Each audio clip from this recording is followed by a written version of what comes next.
जैसा कि आप लोग जानते हैं कि अभी यूजीसी ने एक न्यू गाइडलाइन जारी किया है, जिसको लेकर कई वाद विवाद भी है, कई प्रश्न चिन्ह भी खड़े हो रहे हैं। आज हम इसको संक्षिप्त में जानने का प्रयास करेंगे। यूजीसी विश्वविद्यालय अनुदान आयोग, जिसकी स्थापना जो है विशेष रूप से उच्च शिक्षा व्यवस्था को जो है वो स्थापित करने के लिए एक वैधानिक संस्था है, जिसकी स्थापना जो है वो 1944 में सर्जन रिपोर्ट से हुई थी।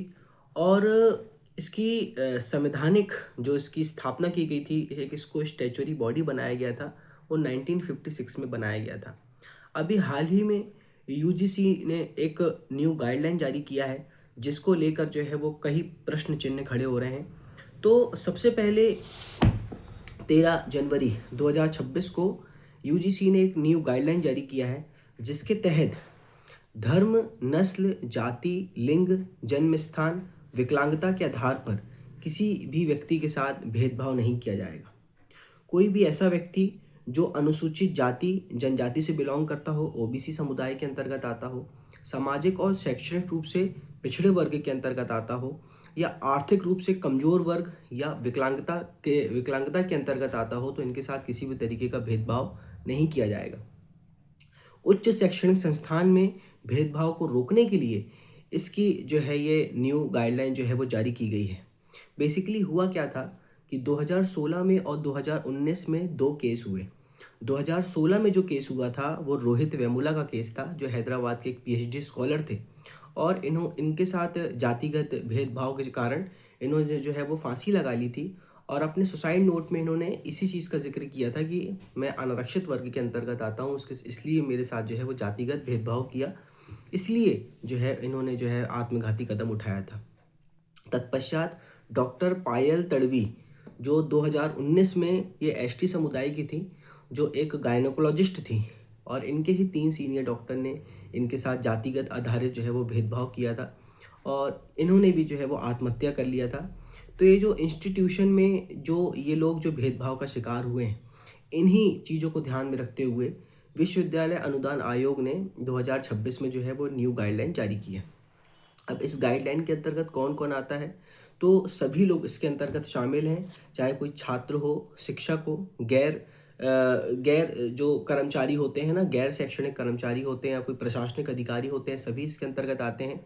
तो भारत के समस्त महाविद्यालय और विश्वविद्यालय, है ना, चाहे कोई डीम्ड यूनिवर्सिटी हो, है ना, कोई प्राइवेट इंस्टीट्यूट हो, प्राइवेट यूनिवर्सिटी हो, प्राइवेट कॉलेज हो, सभी को ये डायरेक्शन दिया गया है कि यदि एसटी, एससी, ओबीसी या जो हैंडीकैप्ड हैं, इनके साथ किसी भी तरीके से भेदभाव किया जाता है, तो उसके लिए भेदभाव को रोकने के लिए और छात्रों को समान अवसर देने के लिए और उनके लिए एक हेल्दी इन्वायरमेंट क्रिएट करने के लिए जो है वो यूजीसी ने गाइडलाइन दिया है।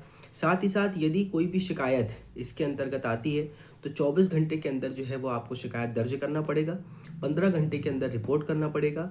अदरवाइज़ यदि 15 दिन के अंदर यदि कोई एक्शन नहीं लिया जाता है, तो 30 दिन के अंदर आप ओम्बड्समैन में जो है वो अपील फाइल कर सकते हो। पहले जो 2012 का जो एक्ट बना, जो 2012 की नियमावली थी, उसमें ओबीसी को शामिल नहीं किया गया था, लेकिन अब 2026 वाली नियमावली देखेंगे तो इसमें ओबीसी को भी शामिल किया गया है, और नियम तोड़ने वालों के लिए जो है वो भारी जुर्माना की व्यवस्था की गई है। यहाँ तक कि उनकी मान्यता रद्द तक कर दी जाएगी। यदि कोई विश्वविद्यालय महाविद्यालय इन नियमों का पालन नहीं करता है, तो उनकी मान्यता रद्द करने तक का जो है वो प्रावधान किया गया है। साथ ही साथ एक इक्वल अपॉर्चुनिटी सेंटर बनाया गया है। समान अवसर केंद्र की स्थापना की व्यवस्था की गई है, कि जो शैक्षणिक और सामाजिक और मनोवैज्ञानिक सहायता प्रदान करेंगे। एक इक्वल इक्विटी कमेटी का गठन करने की बात की गई है, जिसका काम होगा कि वह निष्पक्ष जांच करे। हर महाविद्यालय विश्वविद्यालय में इक्वल अपॉर्चुनिटी सेंटर की स्थापना की गई है, जो एक प्रभावी शिकायत तंत्र के रूप में काम करेगा। शिकायत आप 24/7 आवर कर सकते हो। शिकायत का जो मोड होगा वो कैसा भी हो सकता है। आप ऑनलाइन शिकायत कर सकते हो, ऑफलाइन शिकायत कर सकते हो। यदि आप किसी संस्था में जाकर शिकायत करते हो ऑफलाइन के माध्यम से, तो इस बात का ध्यान रखा जाएगा कि जो आपकी पहचान है उसको गोपनीय रखा जाएगा। साथ ही साथ छात्रों को भेदभाव मुक्त और सुरक्षित शैक्षणिक वातावरण जो है वो प्रदान करना इस नियमावली का उद्देश्य है। साथ ही साथ मानसिक स्वास्थ्य, काउंसलिंग और शिकायत निवारण तंत्र मजबूत होने से जो है वो छात्रों में आत्मविश्वास बढ़ेगा। ST, SC, OBC, महिलाएं और दिव्यांग छात्रों को जो है वो समान अवसर और संरक्षण मिल सकता है। साथ ही साथ विश्वविद्यालय और कॉलेजेस में equity centre, code of conduct and reporting system लागू होने से जो प्रशासन जो है वो अधिक अधिक उत्तरदायी होगा, मतलब प्रशासन की जो जवाबदेही है उसको ज़रूरत से ज़्यादा बढ़ा दिया गया है। साथ ही साथ आंतरिक शासन पहले की तुलना में जो है अधिक व्यवस्थित हो गया है।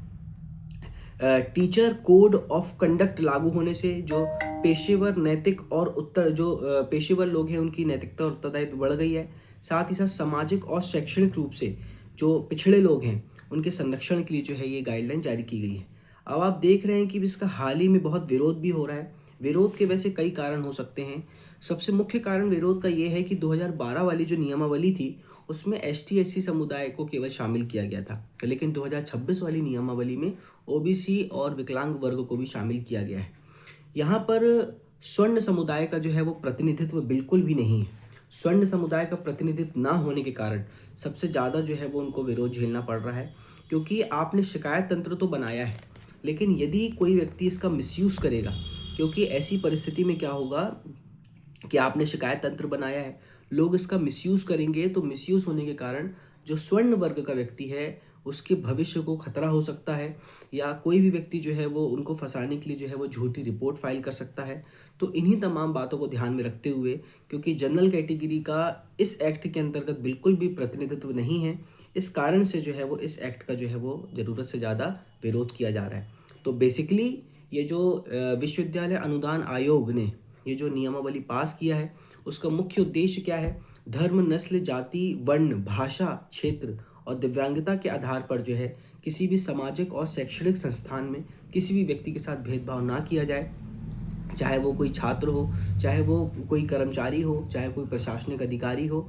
वो महाविद्यालय और विश्वविद्यालय की एक जवाबदेही बढ़ा दी गई है कि वहाँ पर एक इक्विटी सेंटर होगा जिसके अंतर्गत आप शिकायत कर सकते हो यदि आपको जाति सूचक शब्द बोले जाते हैं या टॉर्चर किया जाता है, या कोई व्यक्ति अनारक्षित वर्ग के अंतर्गत आता है और उसके साथ किसी भी तरीके का भेदभाव किया जाता है, कोई कमज़ोर वर्ग का है उसके साथ किसी भी तरीके का भेदभाव किया जाता है, तो उसको रोकने के लिए केंद्र सरकार के द्वारा ये कदम उठाए गए हैं।